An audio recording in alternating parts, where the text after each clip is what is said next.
ولی بینران ایدی و راست گله جرا سر کمار ترکیه جدی بجه نه کواله حتی سر یه سیاست هیا نه دشمن حتی سر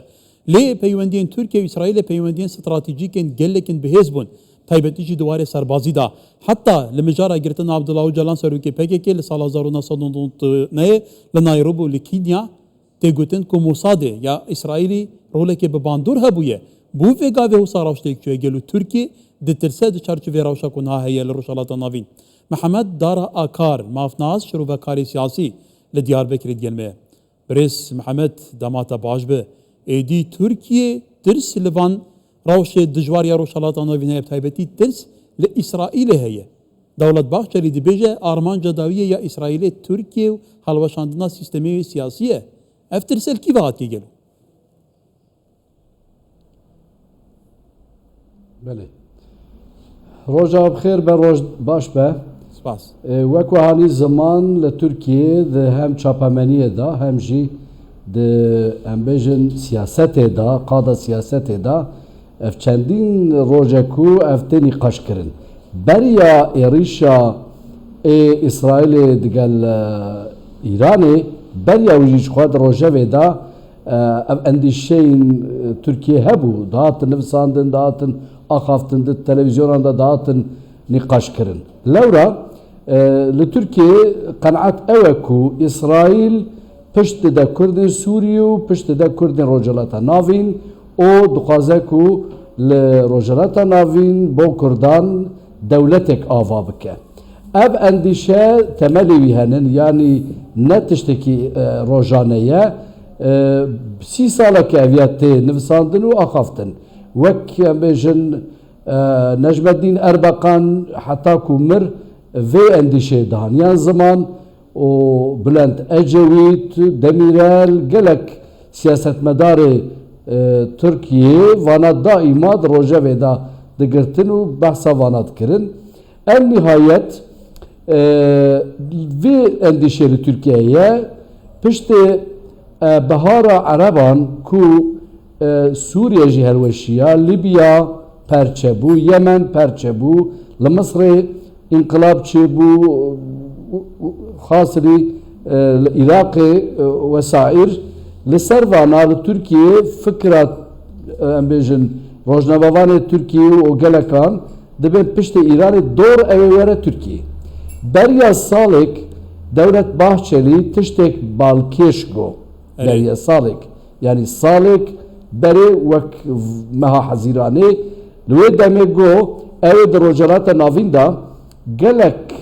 ve guhertin çe bibin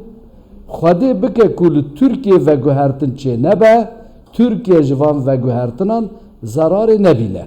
lwe demê hêja em bêjin li Sûriye ev înqilab çê nebûbû hêja pêvajoya aştî jî dest pê nekiribû li pişt wî rojek dîsa di Twitter'a xwe da Devlet Bahçeli hani zaman kese per bal ne da ser per dikkat ne girtin go vakt tamame mevzu bahis vatana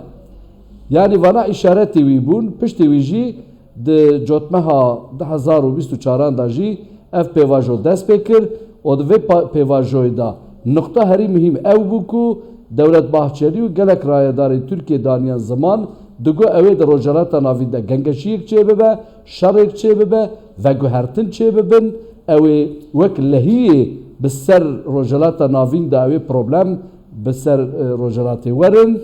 ev Türkiye lazım ku tedbiri xwe bigrej bo vanaji me dest be بله کوata برس محمد اواتو دبیجیا بالکشه کوata د چارچوبه وان گوهرتناندا دبه شانس کردان هبه لحتا نها اسرائیل با کی فرمی قد نقود که همی دولت که کردی دروز بکن و دی گلک سردمین دجوار دا اسرائیل گلک به باندور آلیکاریا ترکیه کرنه یا ارتشا ویولاتی کرنه سالت نوتی اگر اسرائیل نبایه بالافرنا دابانه ترکیه و بالافرنو نوجن نکربان تصلیح نکربان دی براوشای یا شر دی گل پکی که دجوار با یعنی بو نها ترکیه تشتکی وصايا قالوا هذا زانيارينا فعلا تشتي وصايا يعني هما مترسياوانا جريمانية عود بيجن دبه وصابه بربسين تركي والراست بين آلیک تا جبر کو سیاست دکن یعنی لگور و esasê bi vê tirsê bi vê em bêjin endîşê Türkiye'de wek em bêjin milletê yani agah dikin bi vê hewayê yani siyasetek dajon fakat endişe ziyane yani tişte rasyonel jî li gor siyasetmedarê Türkiye û li gor em bêjin rojnamevanê Türkiye tişte rasyonel jî destê wan de dibe hene çine çapameniya İsrail takip dikin û çapameniya em bêjin Amerîkayê û gelek çiyan di wan çapameniyan da ev tiştê ku tên şirovekirin tên nivîsandin bi destê rojnamevanan falan li ser wî fikran dajon cana ji İsrailê hinek em bêjin ji hikûmeta İsrailê wek wezîr falan ew jî cana tînin ziman mesela endawî çi bû endawî balyozê Amerîkayê nû li Tirkiyeyê ku heman dem da berpirsiyarê Sûriyeyê wî jî tiştek got ev hefteke li Tirkiye eviya tê neqaşkirin Sykes-Picot û Lozanê şirovek kir li gor xwe ew jî li Tirkiye pir hat nîqaşkirin bi rastî wek min siyasetmedarê wek min em dibêjin ku yani eviya tabî wek propagandayek dijberiya Kurdan jî çê dibe yani li ser vê esasê li ser vê bi vê çarçovê li Tirkiye dijberiya Kurdan jî destkeutiye Kurdan jî rexne dikin wek endîşek wek em bêjin tehdîtek jî rava didin em vê red dikin lewra têkiliyên İsrail bi Azerbaycanê ra pir daha zêde ye pir jî stratejîk e herkes zane yani İsrail û Azerbaycan dewleta Azerbaycanê û wek em bêjin gelek dewletên dora İsrailê ne wek dewletên Ereban bu wana ra dostanî û em bêjin hedefên stratejîk û hevdîtinên wan henin fakat wexta ku Kurd em bêjin behsa destkeutiyê xwe bikin behsa بله برس محمد دوی که گویی چاپمنی اجدایا و بریارال پشپرده اجدایا ویترفه پرسکه دنمی اندک بحثی روشاه نوکی کنه و پیشات نوانه تو زانیجیک ترکیه و ایران پاشمایین امپراتورین عثمانی و صفویینه دو هسترین ولاتین روشالات ناوینن ایک خوب میرادگیر جهان سنه یدیجی شیعیان دزانه نها ایران لهمبر هریشن دجوارین اسرائیلیه جرخانا و یا سربازی gelek zarar gehandine dürpeçen aboriyen dijwar li ser hene kevata gelu Türkiye beveki keyf xoşe tawazna hezi hafsangiya hezi roşalata navîn ve berbikî ve biçe Rasta Türkiye belki serokatiya em bêjin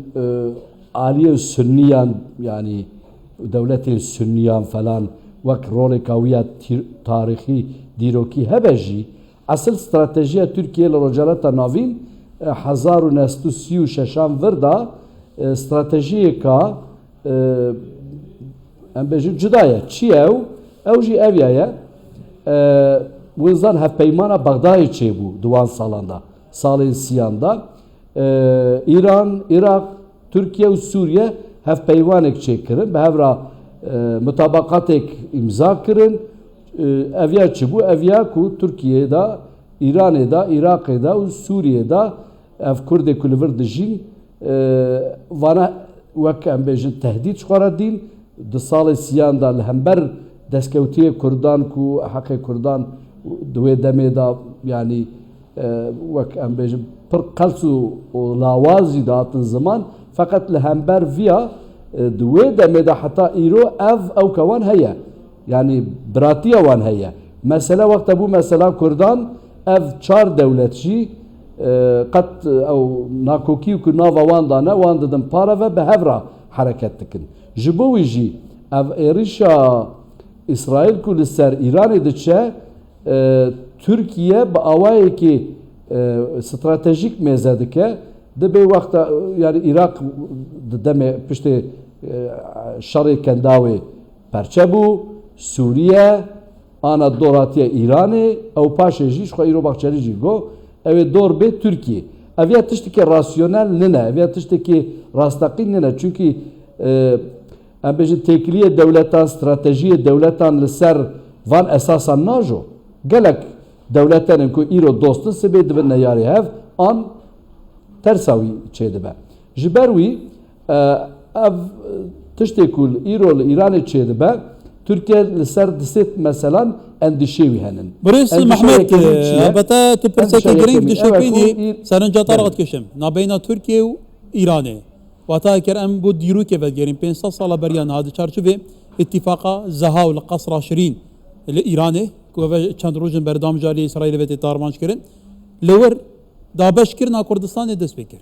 Amasiyayê ku du hat, Erzeromiyê ku du hat. Lê Kurdan li çaldêran piştevaniya Türkiye kir. Yani pirsa Kurdan çi qas rêkeftin serê hatine kirin, parça parça kirina welatê wan, şinav birina wan, qatlî am ev Saddam çi bi serîne lê pirs her heta nûkema ye. û pîtir her aliyekê din ev pirsa nêzîkî Tirkiyeyê. Parça herî mezinya Kurdistanê dikeve sinûrê Tirkiyê de. Kevata gelo tu pêştir jî berpirsekê AKP'yê bû tu nav AKP bûyî. Ma kê destê wan girke eger bihên vê pirsê çareserkin. Ma çareserkirina pirsa Kurdan nêzik bûn ji pirsa Kurdan gelo wê Tirkiye qazanc bike wanê zirar bike. Bu evê pirsê bu aliyekê dî têle. Bu ev xwe çareser nake ew îrade nabe. Ku tu jî zanî li Tirkiye çi qas zarar kiriye. Wek Erdogan gotî bi trilyûnan dolaran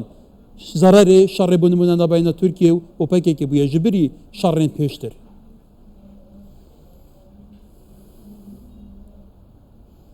Belê kek hakar ez tebal kişand ser tiştekî mühim ew bi rastî em lazim e ku bi kurtahî wî tehlîl bikin. Îro ne li Tirkiye ne li Iraqê ne li Sûriye ne li Îranê Kurd tehdît ninin ji bo van dewletan. Mesele çi ye? Îro ev dewlet eger tirs û endîşê wan henin lazim e ku çi bikin? Yani pêşî em bêjin İran, devleta İran. İran hember İranê tehdîtek heye, İsrail êrîş dibe ser, or pêşê İranê rojên xweş xuya nakin. Pekî İran çi bike? Lazim e ku İran qet zaman hinda neke, hem bi Kurdan ra, hem bi Belûciyan ra, bi milletê dinê jî navda henin, bu wana ra hevdîtinan çê bike, demokrasî û reformên siyasî pêk bîne. Li Iraqê jî mesela ez bara xwe didim, belkî sibê dest bi piştê van şerên rojhilata navî li Iraqê jî gelek problem ew ê çê bibin. Lewra ku İsraîl, ev mesela İsraîl terê neke hakkar, herkes dibe şerê İsraîl û İranê na. Ev tabîr rast nine. Bi İsraîl ra Amerika heye, Britanya heye, Fransa heye, hin dewletê din jî hene. Elhasıl tedbîra vî îşê çi ye? Tedbîra vî îşê lazım e ku divan devletan da demokrasi pêşdere. Mesela em bêjin İsraîl gav bi gav kuvvetên İranê qels kir, zayıf kir, wek çi? Wek Hizbullahê tasfiye kir, wek em bêjin İslamî Cihad, li Yemenê Husyan û belkî ana sibê dist bê yani roj û an heftê pêşiya me ji bo heştî şeعبî û gelek hêzên ku nêzê İranê li bo wan ji bo wan jî ew ê êrîş çê bibin. Ana ji ber ku ew kuvvetên wekaletê em dibin, kuvvetên wekaletên İranê rojhilata navîn da en mesela kuvveta hêza mühim çi bû? Rejîma Baas li Şamê, rejîma Esed bû. Ev tev ji ber ku çûn îro êdî dor li İranê hatiye wertên nîqaş kirin. Pekî çi bibe? Tedbîra ew çi ye? Yani Türkiye îro bêjin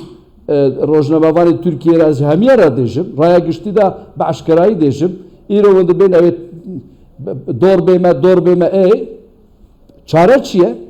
Çare Kurd zirar nadin kesê, Kurd van devletan perçe nakin, statüya Kurdan tehdit nine ji bo İran û Iraq û Sûriye û Tirkiye. Tedbîrê wî ev ye, demokrasî ye. Îro tiştekî rast li Tirkiye heye, ew çi ye? Tedbîr ji bo tedbîra ev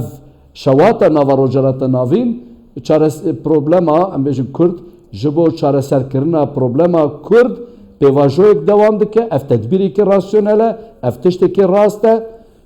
Türkiye lazım e ku vîya bibe encam bide pê û demokrasî çê bike. Li Îranê jî lazım e ku dewleta İranê bi teassubê mezhebî an qewmî hereket neke, ewwela bi Kurdan re û bi gelê din re demokrasiyê o em bêjin Olê sivilizasyonê Brez Mehmet tesis Diyeve bike. pirseke Li gelek Iraqê dûr û jî- dirêj e. Belê, Bandên vê pirsê gelek hene gelek dîr û dirêjin êdî Belê. em behsê babet û pirsên henûkê îdkeyn. Êdî ev pirseyê her kesek dizane bizanî çawa teamilge Kurd jî niha siyaseteke hevsankê ye beşekê van hevrikanîne îdî ew Kurd jî dixwazin qet şer nebe ji ber ku pitir her aliyekê Kurdan li şerî zarar dîtiye. Mehmet Dara Akar mafnas û şerovekarê siyasî gelekî spas li Diyarbekirê.